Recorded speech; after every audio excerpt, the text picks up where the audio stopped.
and the pedophiles they used as excuses not to. We'll start with Amanda DeMett. She's the mother of special needs children. She's also in a lot of my stories, and also she's pretty close to being a stalker for a lot of years there.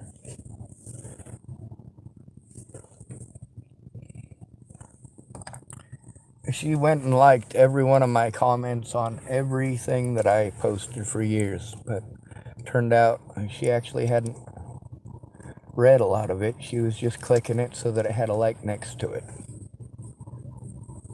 Amanda DeMett, her brother is a pedophile. She used him as an excuse not to tell the truth. He got busted being a pedophile after all this started. Well, after it all started. Amanda DeMett's brother was busted trying to get a 9-year-old to show her genitalia to him. He was busted by one of these web pedophile catcher rings. It's a good thing. I listened to part of that video when they busted him. Like, hell yeah. The other thing I noticed is that the voice that they used, that falsetto voice, that's the way that Missy Johnson, a.k.a. Layla Johnson, a.k.a. Layla Doonan, one of my web nut job peoples who was supposed to be helping me, her and Dan Fabert and Aaron Cockerham and Cara Rogers were all working together.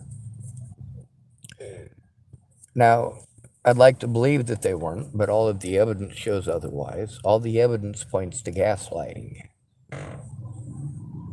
where each of these people knows that these other people are doing these things, and of course they won't come forward to the public about these other people threatening them. And Aaron Cockerham is supposedly Layla Missy Johnson's, or Layla Missy Doonan, whatever the hell her name really is supposedly her sister, and so on and so forth. And then later on, turns out it isn't her sister. And of course, Aaron Cockerham was threatening to kill Cara Rogers and her kids. Apparently, that's the lady who was sending the pictures with the noose around her son's neck. I mean, holy shit. These are the people I got to deal with because my family don't care. Now let's go to my family here.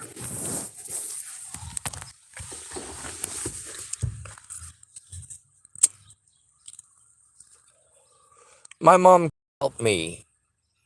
She couldn't even hear me. Was too busy trying to convince the rest of the family not to listen to me, including my little sister who wanted to help me at the time. But, of course, my mom herself is a sexual predator. Also, my mom herself helped her father, Brian Bruns, to get away with it for years because she was able to extort him for a lot of money. Who cares how many little girls my grandpa perved on after her? She got paid. That's what mattered to my mom, getting money. It didn't matter that my grandpa was still free. It didn't matter that he was hiring underage girls to go pick rye. If you don't know what that is, if you have ever had your daughter hired to pick rye, that's where an old farmer wants to perv on your daughter, and he might hire some boys too. He might. But he wants girls, the pretty ones, so that he can go out there and gawk and stare at them like a pervert. You got to pull the rye out of the wheat. You have to do it by hand, and apparently it has to be underage girls who do that in Chapel, Nebraska, especially if they work for my grandpa. Does my mom make the connection between my grandpa perving on these girls out there, having that access to them, and the things that he did to her? If my mom came forward publicly about my grandpa raping her, I wonder how many other women in Chapel, Nebraska would speak up about my grandpa raping them. Well, there's no chance of getting anything out of him now. Really, all they'd be doing is letting people know that they were traumatized. Although that story would help others, it helps to illustrate the point that it's the victims who are letting these predators get away, and you're helping them. If my mom was a good person, she'd have seen my grandpa put away for good. On the bright side, my older brother, I guess he looks enough like me that he's probably not my grandpa's kid. My brother might be a product of incest, he might not. I took a DNA test. My dad was not happy with it, but it turns out that my dad, Brian David Schwartz, is in fact my father. I think Eric should take a DNA test, but that might be scary. He might find out that his real dad's name is Brian Bruns and not Brian Schwartz. Now, my entire family helped Brian Bruns get away. My entire family helped Michael Allen Albert, my little brother, get away. Going to my grandma's funeral, Amanda DeMette knew what my little brother did. She knew what kind of a person he was. And of course, my little brother, while he was broken up with Ashley, and my mom was trying to con Ashley into abusing her daughter for being molested, my mom also helped out Andrew Witcher. Andrew Witcher was going to help me, and his wife, Amy Witcher, were going to help me. But they didn't keep their word. Instead, they had me babysit over and over again. Them kids got poor sexual boundaries. And then I find out that her oldest daughter told on Andrew. She did nothing.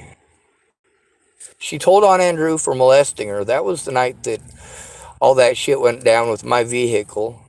The fact that they'd been, all right, it was supposed to be 2 days a week. I was going to, one day a week, I would watch the kids for Amy.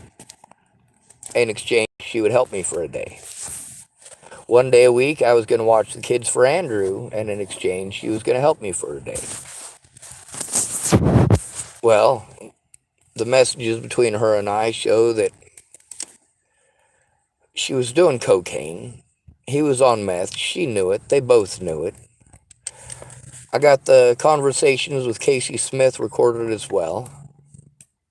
That's another person that, in the conversations with me and Amy Witcher, we talk about Casey Smith. And Casey Smith talks about the situation too. Casey Smith blames herself for Andrew's meth addiction.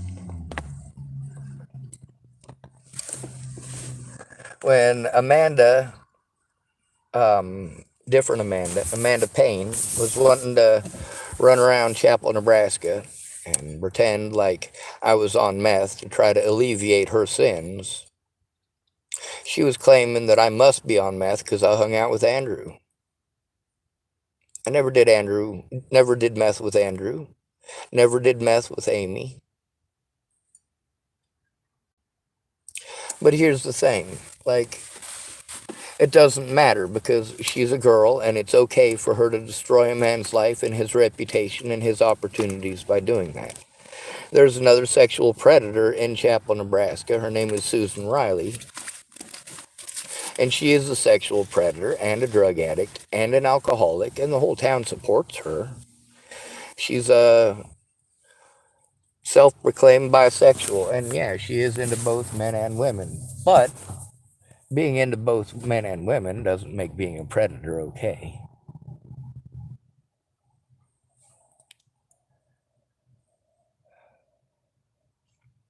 My mom helped my grandpa to get away, helped my little brother, Michael Allen Albert, to get away, and also helped Andrew Witcher to get away. Amy Witcher helped Andrew Witcher to get away.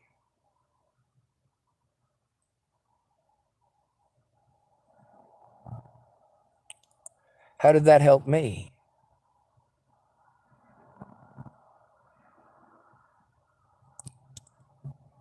Even my little sister Tara helped my little brother Michael to get away. All of these people who knew Michael and knew what he had done in the past, all these people who told me all these horrible stories about what my little brother had done to them, about how he and Drake Chambers had pressured them and cornered them and scared them into having sex with him. And they let him do it over and over and over again. And then when he had kids, he did it to his own kids. All three of these fathers raped their own kids.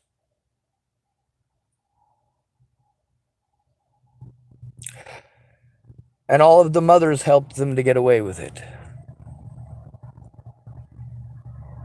After telling me what victims they were when I spoke out, they treated me as if I was the bad guy, as if I was the villain. I'm a villain for telling on the person who fucked your underage daughter? I'm the villain? I'm the bad guy because you got coked out of your fucking gourd? And your husband couldn't stay off the methamphetamines and couldn't control his penis?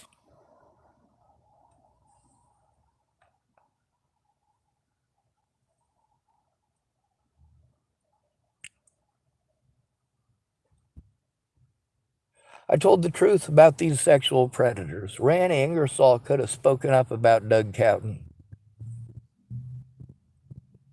She could have admitted that was true. And she was sexually predatory towards me. And it wasn't appropriate. It wasn't warranted. It wasn't wanted. And if it weren't for the safety of two minors in her care, I wouldn't have let Rihanna have what she wanted. Yes, Rihanna Ingersoll pressured me into having sex with her. And I had to be afraid of what possible retaliation I might have to endure if I turned her down.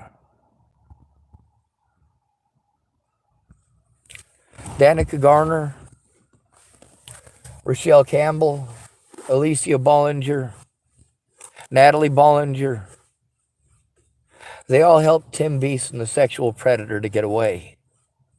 They all helped Ted Bollinger, the sexual predator, to get away. Their predator to get away.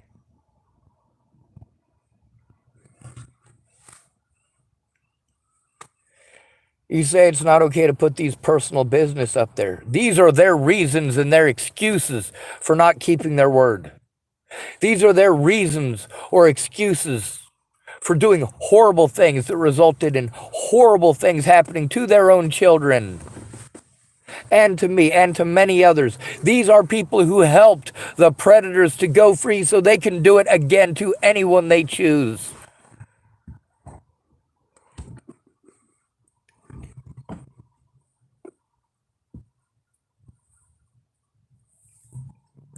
Now, I want to focus mostly on the sexual predators here. Natalie Bollinger helped those people to get away.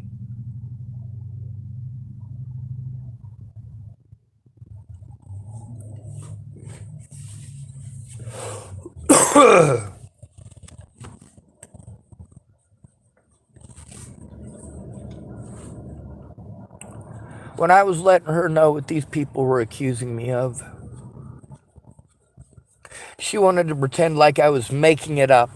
That's because all these predators who had these drugs that she cared about, who were in her life, these predators who thought of her as a fuck doll,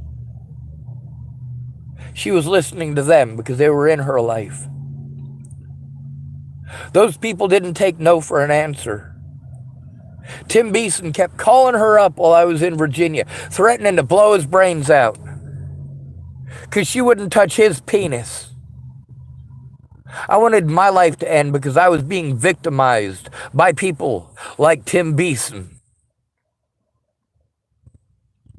I don't have any proof of the phone calls that he made. But that's not from lack of trying. That is not from lack of trying to get someone to look at the evidence. That is not from lack of trying to force the police to take those phones before they got lost or stolen or broken and take the evidence off of them.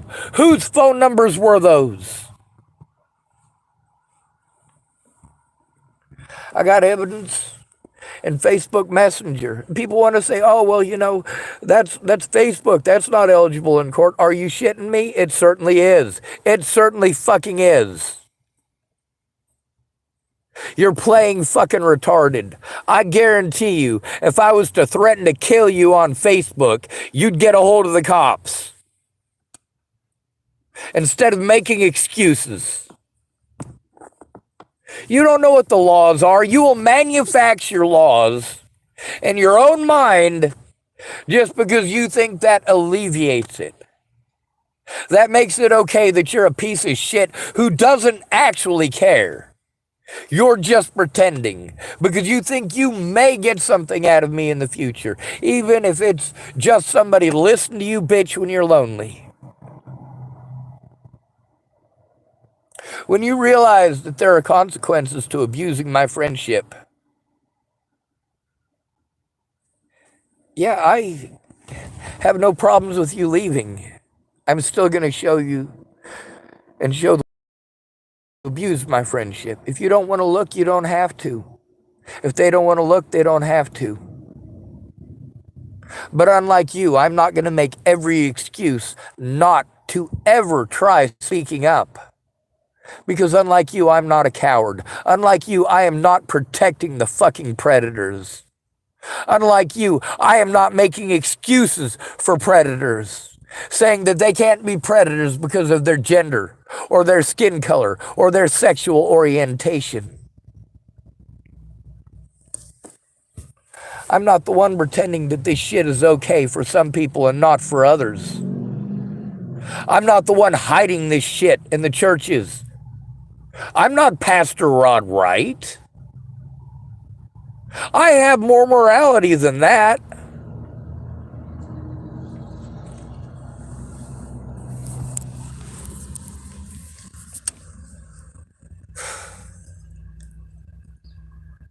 You helped the predators to get away and became predatory in doing so. The reason that your name is up here is because you are a predator too. You knowingly, willingly, and intelligently chose to victimize an at-risk adult. You chose to allow a false narrative to be sold, and you chose to manipulate me by pretending that your families were being threatened. Prove it.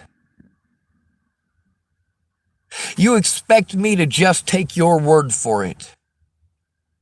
The courts won't listen to my word. They will only listen to my predator's word. And it only has to be their word. It doesn't have to be any evidence whatsoever because they've already decided they're not going to allow me to go to those court dates. But you didn't pay attention to that, did you? You helped the predators to get away. We are not friends. We are enemies by your choice, by your decision. I am fighting this war the best I can. I am not willing to fight a war if I have to kill people. But I don't have a choice in fighting in this war. It is a war against the poor. It is a war against men. It is a war against the males. It is a war against heterosexuals. It is a war against whoever is easiest to victimize. It is a war against whoever is easiest to blame.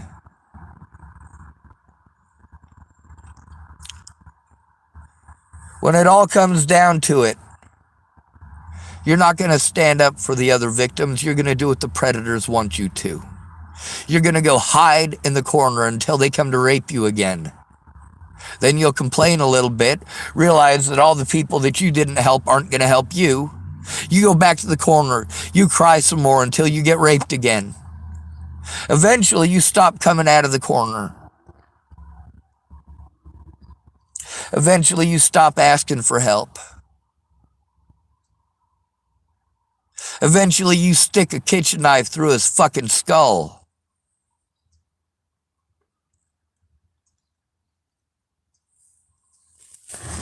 Or he beats you to death. That's really what your options are. That's what it really comes down to when you are a socially acceptable person to victimize. You helped my predators to get away. You helped child abusers to get away. You helped rapists to get away.